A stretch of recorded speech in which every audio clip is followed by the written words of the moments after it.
Hello guys, कैसे हो आप सब। आशा करते हैं अच्छे ही होंगे। चलिए आज का वीडियो शुरू करते हैं, लेकिन उसके पहले कुछ बात कर लेते हैं। जो हमारी प्रीवियस वीडियो थी उस हिस्ट्री ऑफ सब्जेक्ट, उसमें कुछ बच्चों को प्रॉब्लम्स हो रही थी साउंड को लेकर, आवाज़ को लेकर। कुछ बच्चे कमेंट किए, सर अगर इसकी वॉइस सही हो जाए तो हमको समझने में, ऑब्ज़र्व करने में ज़्यादा आसानी होगी। और कुछ बच्चों ने कमेंट किया, सर वीडियो ज़्यादा लार्ज है, अगर यही छोटा छोटा करके बनाया जाए तो और अच्छा होगा। तो हमने डिसाइड करिए किया, चलिए ठीक है, सबके लिए सही हो जाए, हम कुछ ऐसा ही करते हैं। तो क्या करते हैं, तो अब साउंड क्या था, उसको सही से ज़्यादा तो क्लियर नहीं कर सकते, इसलिए क्या होता है कि हम वो वीडियो डिलीट कर देंगे। ठीक है, तो अब जो हमारी वीडियो होगी आपके अकॉर्डिंग होगी, आपको समझने में आसानी हो, सुनने में आसानी हो। ठीक है, आशा करते हैं अब जो वीडियो, जितनी भी हमारी वीडियो होगी वो आपको परफेक्ट मिलेंगी, मे बी। ठीक है, आशा, कोशिश हमारी यही रहेगी। ठीक है, चलिए जो आज का हमारा टॉपिक है वो सब्जेक्ट ही है। तो अब हम इसको पार्ट वाइज पढ़ेंगे, पार्ट 1, पार्ट 2, पार्ट 3। ठीक है, अभी जो हमारा पहला लेक्चर होगा सब्जेक्ट पे, उसमें हम बताएंगे definition of subject, kinds of subject according to number, according to form। ठीक है, जो दूसरा होगा उसमें हम बताएंगे आइडेंटिटी ऑफ द सब्जेक्ट, और जो थर्ड होगा प्लेस ऑफ द सब्जेक्ट। तो आज हम बात करेंगे definition of subject and kinds of subject. कुछ बच्चे कमेंट किए, सर लेवल कैसा है, क्या है। तो अभी देखिए आपका बेसिक चल रहा है। ठीक है, अभी आपका फंडामेंटल चल रहा है, बेसिक्स आपके चल रहे हैं। हमको लगता है जहाँ तक है, आप चाहे गेटमी की स्टूडेंट हो, चाहे आप कंपटीटर हो, ठीक है, सबके लिए बेसिक्स बहुत ही ज़रूरी होता है, मूल चीज़ें होती है वो आपकी। तो हमको लगता है कुछ भी गेन करने के लिए, कुछ भी समझने के लिए, अगर हमको इंग्लिश को अच्छे से समझना है तो बेसिक मालूम होना चाहिए हमको। ठीक है, तो हमारा बेसिक सभी चल रहे हैं, 8 से 10 लेक्चर हमारा बेसिक रहेगा, उसके बाद आपका एडवांस लेवल पर हम आ जाएंगे। ठीक है, चलिए जो आज का हमारा टॉपिक है वो हमारा टॉपिक है सब्जेक्ट। ठीक है, जिसको हम लोग हिंदी में कर्ता बोलते हैं। ठीक है, जो हमारा टॉपिक है सब्जेक्ट, जिसको हम लोग हिंदी में क्या बोलते हैं, कर्ता बोलते हैं। चलिए, जी हाँ, कर्ता। अब बहुत से बच्चों के मन में आ गया होगा, जो हमारे दोस्त लोग हैं, सर ये सब्जेक्ट तो हम कई बार पढ़ चुके हैं। चलिए ठीक है, अच्छी बात है आप पढ़े हैं, लेकिन जो हम समझा रहे हैं आप उसको समझिए। ठीक है, ठीक है, हो सकता है हम आपसे कुछ अलग बताएं, अलग ना बताएं तो कुछ नई चीज़ें बता दें। ठीक है, आप समझने की कोशिश करिएगा, वीडियो को पूरा देखिएगा तब आपको समझ में आएगा। ठीक है, चलिए, तो हम आपको बताए थे, तो हमारा पहला लेक्चर होगा सब्जेक्ट का, तो उसमें क्या होगा, ये आपका लेक्चर 1 है। ठीक है, तो इसमें हम आपको सबसे पहले डेफिनेशन बताएंगे, उसके बाद काइंड्स बताएंगे। अब हम डेफिनेशन बताने से पहले हम आपको उसका डिटेल दे दें, क्यों ऐसा होता है, क्या होता है, किस लिए होता है। ठीक है, चलिए अब हम उससे पहले एक सेंटेंस लिख लेते हैं। जैसे हम कहें, Ram was a famous boy of my village। Ram was a famous boy of my village। ठीक है, चलिए, तो अगर हम बात करें इसमें सब्जेक्ट की, तो आई थिंक आपको पता होगा कि इसमें सब्जेक्ट क्या है, आपका राम है। ठीक है, राम आपका क्या है, सब्जेक्ट है। और ये जो रिमेनिंग पार्ट आप देख रहे हैं, ठीक है, ये आपका प्रेडिकेट कहा जाता है। ठीक है, समझिएगा, ये आपका सब्जेक्ट हो गया, ये आपका क्या हो गया, प्रेडिकेट। देखिए जो सब्जेक्ट होता है, इसको हम लोग बात करें हिंदी में तो इसको कर्ता बोला जाता है, जो हम ऊपर लिख चुके हैं। ठीक है, प्रेडिकेट जो होता है, ये इसको हम लोग हिंदी में बोलते हैं विधेय। देखिए जो हमारे इंग्लिश मीडियम के स्टूडेंट हैं और हिंदी मीडियम के स्टूडेंट है, ये दोनों के लिए है, आप चाहे जिस मीडियम से हो नो प्रॉब्लम। ठीक है, आइए देखते हैं। ये हमारा सब्जेक्ट, ये हमारा प्रेडिकेट। देखिए, अगर किसी वाक्य की बात करें तो जो वाक्य होता है उसमें दो चीज़ें आपकी क्या होती हैं, मेन होती है या कंप्लीट होती, कहे तो पहला सब्जेक्ट, दूसरा प्रेडिकेट। अगर सब्जेक्ट और प्रेडिकेट है तो एक क्लास कंप्लीट करेगा, अगर वो एक मार्क रखता है तो आपका क्या होगा, एक सेंटेंस बन जाएगा। ठीक है, फुल ऑफ मीनिंग। आइए देखते हैं। तो अगर हम बात करें सब्जेक्ट की तो आई थिंक मोस्टली जो स्टूडेंट हैं, जो हमारे दोस्त लोग हैं, वो सब्जेक्ट को कहीं ना कहीं डूअर के नाम से जानते हैं। ठीक है, आज तक हम भी जानते आए हैं, हम लोग सब जानते आए हैं कि डूअर ही सब्जेक्ट रहा है।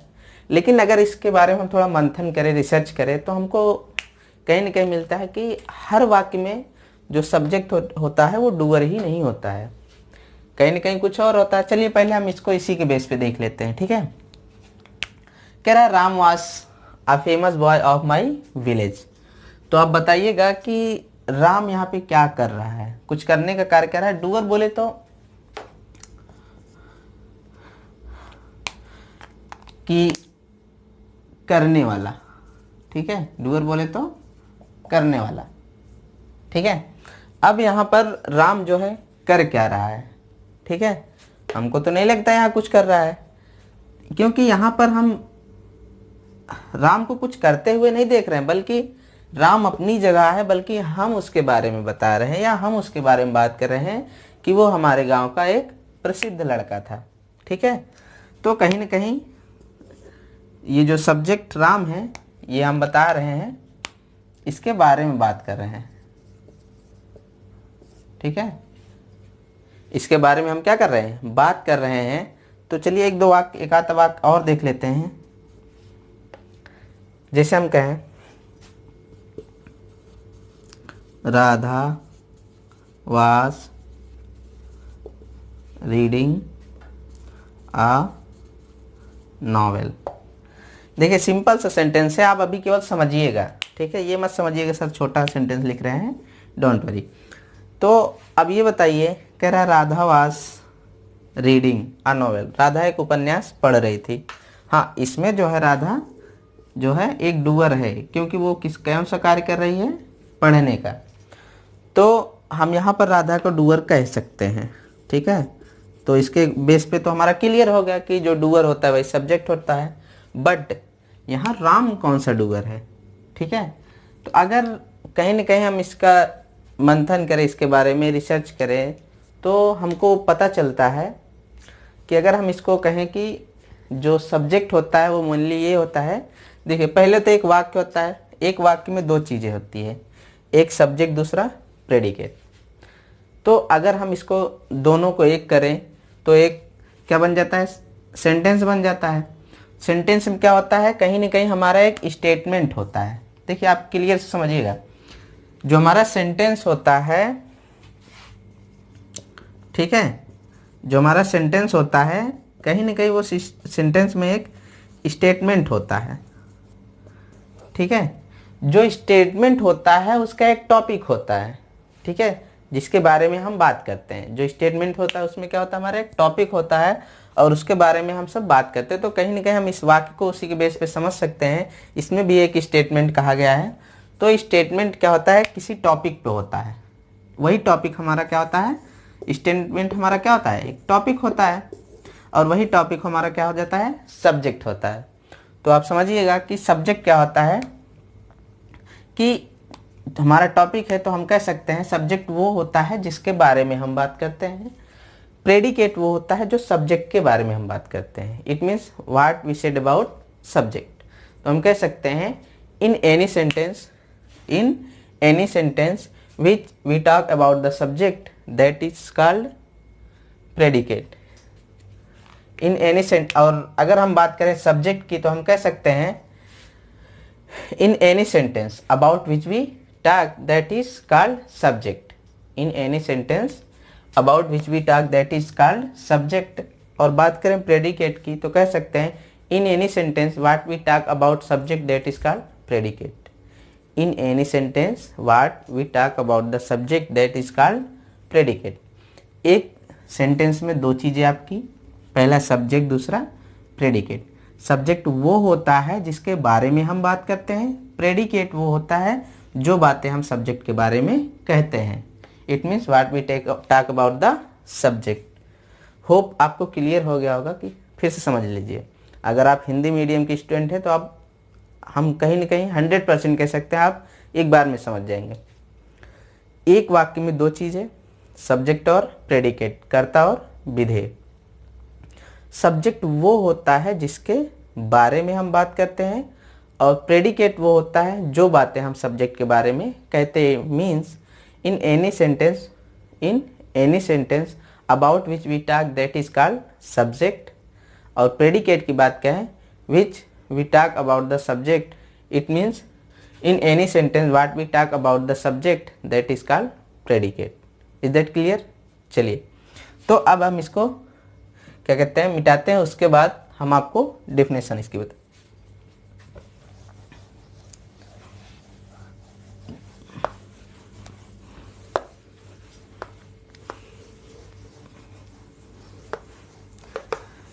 देखिए, आप समझ लीजिएगा, अगर इसके बावजूद भी आपको कोई प्रॉब्लम होती है, आप हमें वीडियो के नीचे कमेंट सेक्शन में ज़रूर बताएं।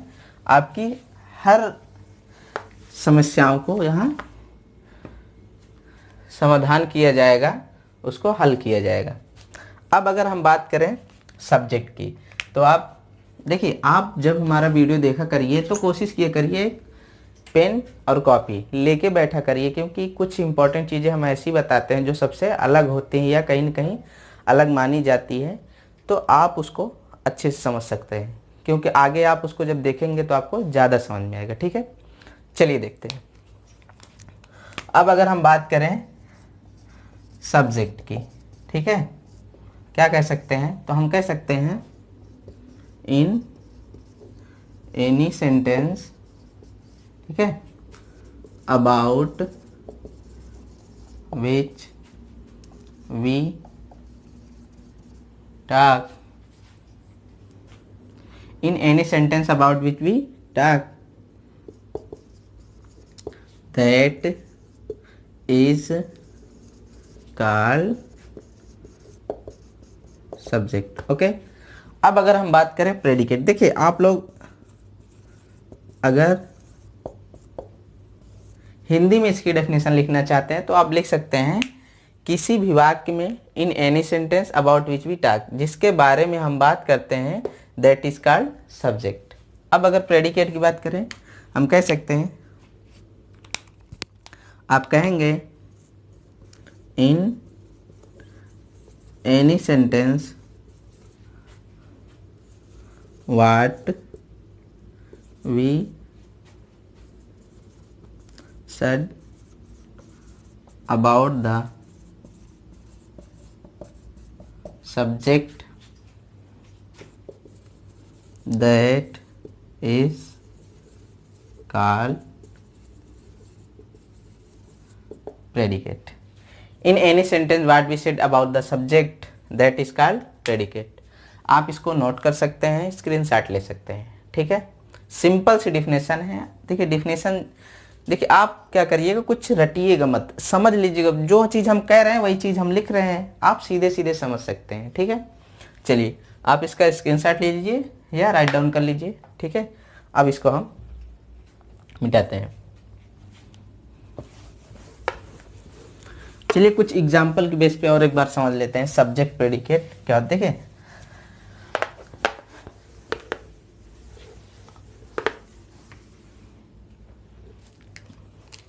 अब अगर हम बात एक वाक्य लिखते हैं, जैसे हम कहें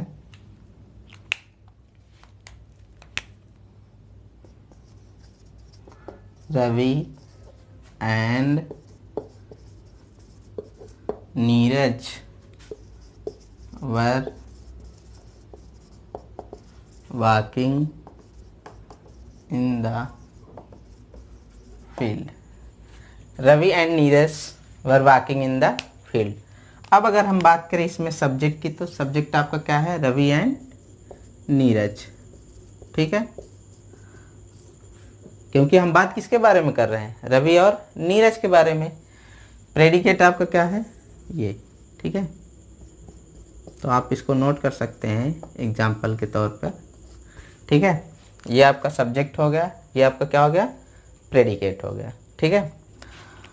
अब बात किसके बारे में हम कर रहे हैं, रवि और नीरज के बारे में। कह रहे हैं वर वॉकिंग इन द फील्ड, वो लोग खेत में टहल रहे थे, ठीक है। चलिए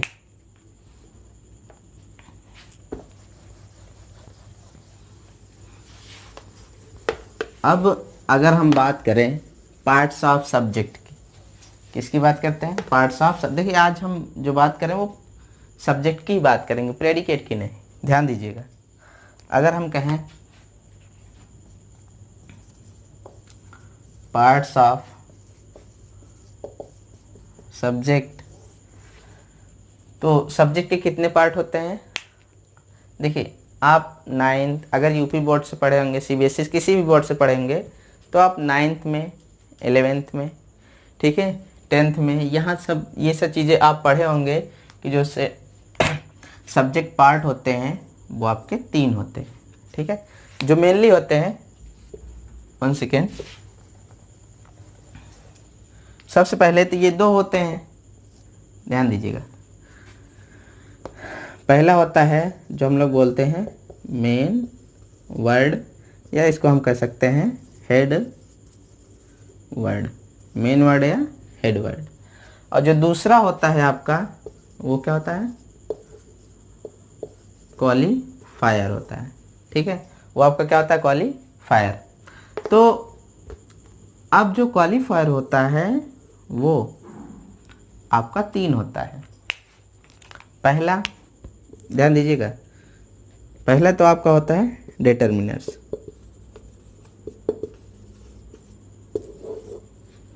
डिटरमिनर्स क्या होते हैं, चलिए हम बताते हैं, पहले इसको देख लेते हैं। पहला क्या होता है आपका डिटरमिनर्स, दूसरा क्या होता है आपका adjective, and third one adjective phrase, ठीक है। There are 2 parts of subject in which first one main word or head one and second one qualifier, in which there are 3 parts of qualifier in which first one determiners, second one adjective, third one adjective phrase, ठीक है। अब क्या होता है अगर हम बात करें, देखिए मेन वर्ड क्या होता है, मेन वर्ड किसी भी सेंटेंस में जो सब्जेक्ट पार्ट होता है, तो सब्जेक्ट पार्ट के मेन वर्ड या जिसको हम लोग हेड वर्ड बोलते हैं, उसी के अकॉर्डिंग ही हम प्रेडिकेट में या कह सकते हैं उस वाक्य में वर्ब यूज़ करते हैं। अगर मेन वर्ड आपका सिमिलर है तो वर्ब आपकी सिमिलर होगी, मेन वर्ड आपका प्लूरल है तो वर्ब आपकी कैसी होगी, प्लूरल होगी, ठीक है। अब ध्यान दीजिएगा। अब डिटरमिनर्स क्या होते हैं, जो डिटरमिनर्स होते हैं वो आपके कहीं ना कहीं क्या बताते हैं, क्वांटिटी, ठीक है, या कहीं ना कहीं आपके नंबर बताते हैं। जैसे आपके आर्टिकल ए एंड द, ठीक है, एनी, सम, मेनी, ये जो आपके क्या कहते हैं डिफिनिट प्रोनाउन होते हैं, तो ये सब, ठीक है। तो नंबर, क्वांटिटी, ये चीज़ें आपके डिटरमिनर्स बताते हैं। एडजेक्टिव आपको पता होगा, ये क्या करते हैं, नाउन में समथिंग ऐड करते हैं, बोले तो उसकी क्वालिटी बताते हैं, ठीक है, उसकी अच्छाई बुराई जो चीज़ें हैं उसको बताते हैं। एडजेक्टिव फ्रेज, यहाँ एक वर्ड आया है फ्रेज। फ्रेज क्या होता है, group of words without any verb, ये शब्दों का समूह होता है, इसमें वर्ब नहीं होता है। इसकी जो मीनिंग होती है वो अनकम्प्लीट, अपने आप में कंप्लीट होता है बट ये पूर्ण रूप से कंप्लीट नहीं होता है। चलिए, तो ये आपके पार्ट्स हो गए, ठीक है। अब आइए एक वाक्य लिखते हैं, उसके बेस पे इसको समझ लेते हैं। आप इसको नोट कर सकते हैं, ठीक है, टेक योर टाइम प्लीज।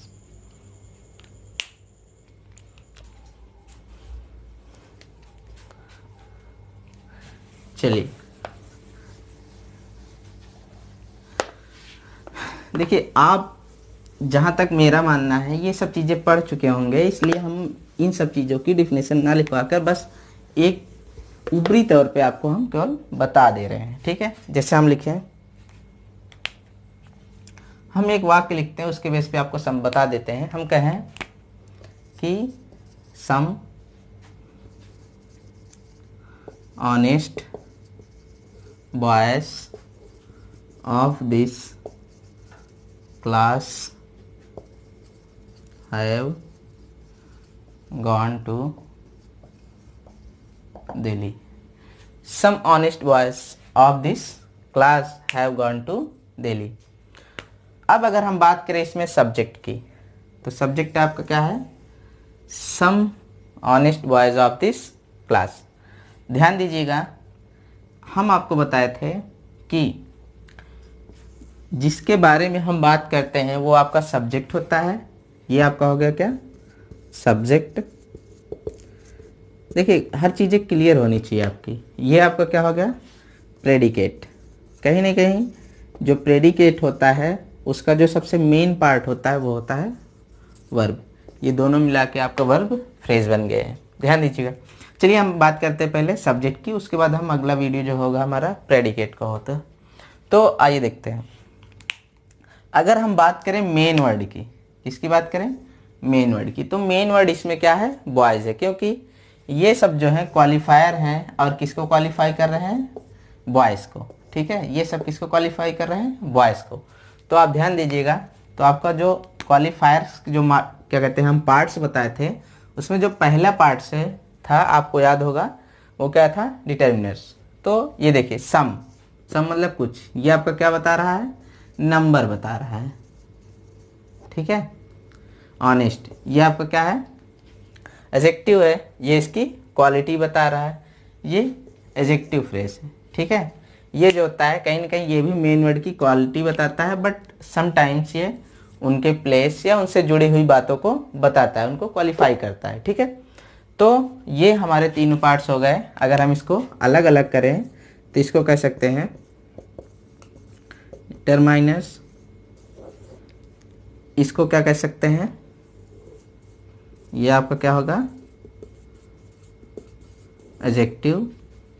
ये आपका क्या हो जाएगा? Second adjective phrase. ध्यान दीजिएगा, ये बॉयज आपका क्या हो गया? मेन वर्ड, ठीक है।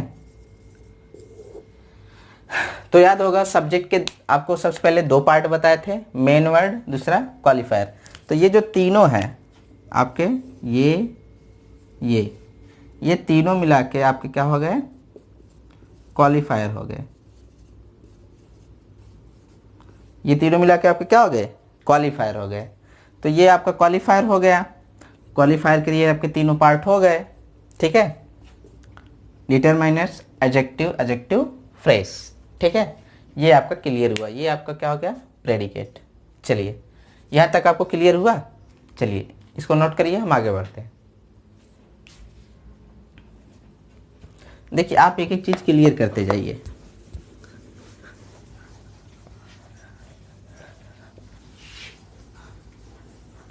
कुछ बच्चे कमेंट कर रहे थे सर वीडियो आप नहीं डाल रहे हैं, तो हम आपको बताना चाहेंगे कुछ प्रॉब्लम्स थी। जैसे इसके पहले जो हमारा वाइट बोर्ड था वो थोड़ा कम सही था, मिटाने पर वो सही से मिटता नहीं था, इसलिए ये बोर्ड हम चेंज किए। तो उसको थोड़ा कंप्लीट करवाने में कुछ प्रॉब्लम, और बीच में कुछ आंधी आंधी आ गए थे तो उसमें लाइट की कुछ समस्या थी, इसलिए नहीं बना पाए। अब आपको रेगुलर वीडियोस मिलेंगे, ठीक है। चलिए अगली हेडिंग करिएगा, काइंड्स ऑफ सब्जेक्ट, ठीक है। Kinds of subject.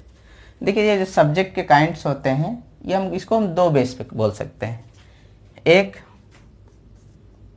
हम कह सकते हैं बेस्ड ऑन नंबर, ठीक है, बेस्ड ऑन फॉर्म, ठीक है। चलिए, अगर हम कहें बेस्ड ऑन नंबर, तो इसमें क्या होता है? ये दो प्रकार का होता है, शायद आप पढ़े भी होंगे। पहला सिंगुलर सब्जेक्ट, ठीक है, and second one plural subject. Singular subject और प्लूरल सब्जेक्ट, ठीक है। ये बेस्ड ऑन फॉर्म जो होता है ये सिंगल ही होता है, इसको हम कह सकते हैं कंपाउंड सब्जेक्ट, ठीक है। आइए देखते हैं। देखिए अगर आप पढ़े होंगे सिंगुलर, तो अगर आप नहीं समझ पाए हैं तो हम बस एक सीधी सी बात बता देते हैं। सिंगुलर चाहे वो कोई भी सब्जेक्ट हो, कैसा भी, आप सीधे सिर्फ अगर सिंगुलर की बात होती है तो सिंगुलर मतलब आप ज़्यादा सोचने की ज़रूरत नहीं है। सिंगुलर मतलब आप केवल समझ सकते हैं सिंगल, ठीक है। आप उसको समझना है कि कैसे सिंगल वो है, ठीक है। कब कौन सी चीज़ को आप सिंगल मानते हैं या कौन से नाउन को आप सिंगल मानते हैं, ठीक है, वो सिंगुलर में कही जाएगी। अब इसमें क्या होता है, कभी कभी बच्चे कमेंट करते हैं सर जैसे आपके मटेरियल नाउन हो गए, एब्स्ट्रैक्ट नाउन हो गए, तो आप ध्यान दीजिए मटेरियल नाउन एब्स्ट्रैक्ट नाउन होते हैं वो उसको हम कभी काउंट नहीं करते। जब जो चीज़ काउंट ही नहीं करते हैं तो उसको हम सिंगल मान लेते हैं, सीधी सी बात है। तो जो मटेरियल नाउन होते हैं वो आपके कहीं ना कहीं सिंगुलर होते हैं, ठीक है। तो अब अगर बात करें प्लूरल की तो आप सीधे सीधे समझ जाइएगा मोर देन वन, ठीक है, मोर देन वन। तो सीधे समझिए अगर वाक्य का सब्जेक्ट सिंगल है तो उसको हम सिंगुलर सब्जेक्ट कहेंगे। अगर वाक्य का सब्जेक्ट मोर देन वन है, बोले तो एक से अधिक, 2, 4, 6, 8, 10, 1000, लाख, करोड़, कुछ भी हो, वो आपका क्या कहा जाएगा, प्लूरल सब्जेक्ट कहा जाएगा। हाँ, आपके सामने एक नई चेतावनी आई है, कंपाउंड सब्जेक्ट। सर ये कंपाउंड सब्जेक्ट क्या है, हम पहली बार सुन रहे हैं। तो अगर आप कहीं ना कहीं क्लियर हो गया तो आप इतना बस आप नोट कर लीजिए, उसके बाद हम आपको बता दे रहे हैं कंपाउंड सब्जेक्ट, ठीक है। Take your time please.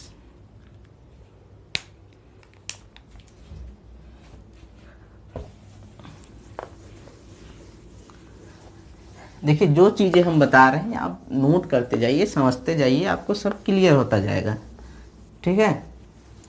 अगर अभी आपको आवाज़ को लेकर, लाइट को लेकर कोई भी प्रॉब्लम है, आई थिंक आपको प्रॉब्लम नहीं होगी, क्योंकि इतनी सुविधाओं के बाद भी अगर आपको प्रॉब्लम समझ में आ रही है तो मुझे नहीं लगता वो बड़ी प्रॉब्लम है। चलिए देखते हैं। अब हमारा जो आता है, हम आपको एग्जाम्पल के थ्रू बता देते हैं कंपाउंड सब्जेक्ट। पहले आपको कंपाउंड सब्जेक्ट बता देते हैं क्योंकि उसमें हम डिटेल में बता नहीं पाए थे।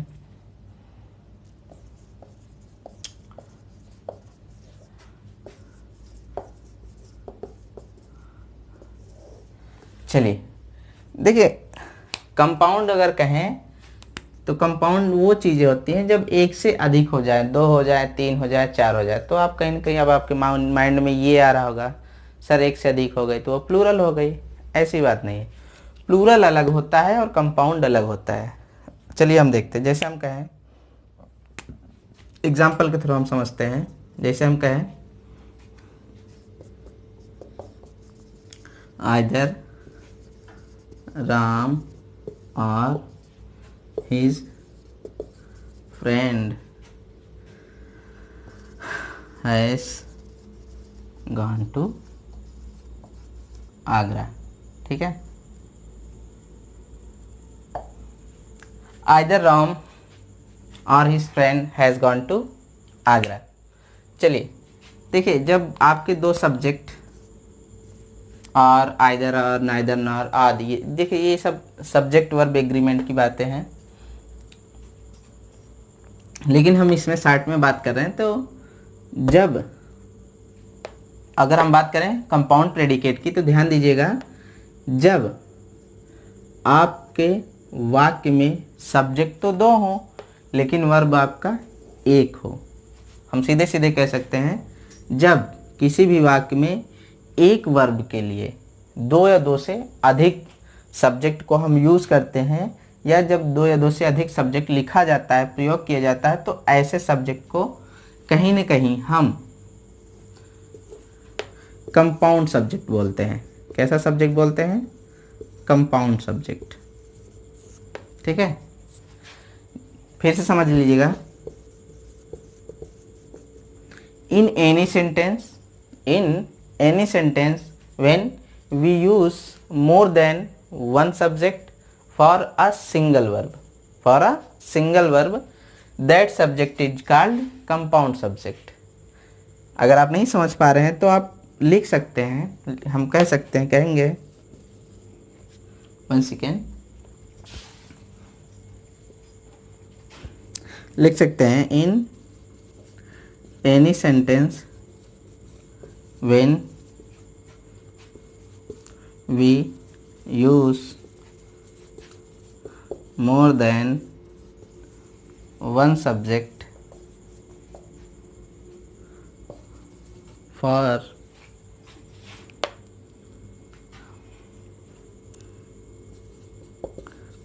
single verb, 1 second, for single verb comma is called compound subject. ठीक है, चलिए, in any sentence when we use more than one subject for single verb is called compound subject. तो आपको कहीं ना कहीं compound subject क्लियर हो गया होगा। देखिए, ये आपके कोऑर्डिनेट कंजक्शन से जुड़े होते हैं, कंजक्शन से जुड़े होते हैं, और आइदर, और नॉर, या हम कह सकते हैं एंड, ये बहुत सारे आपके जो कंजक्शंस होते हैं तो उनके थ्रू ये सब्जेक्ट्स जुड़े होते हैं। तो ऐसे सब्जेक्ट को हम क्या बोलते हैं? Compound subject. तो आपके कंपाउंड प्रेडिकेट भी होते हैं, वो हम आपको आने वाले वीडियो में बात करेंगे। तो चलिए, आपको यहाँ तक क्लियर हुआ? देखिए, हम आपको पहले बताएं सब्जेक्ट, सब्जेक्ट की डिफिनेशन क्या होती है, क्यों होती है, ऐसा क्यों कहा जाता है।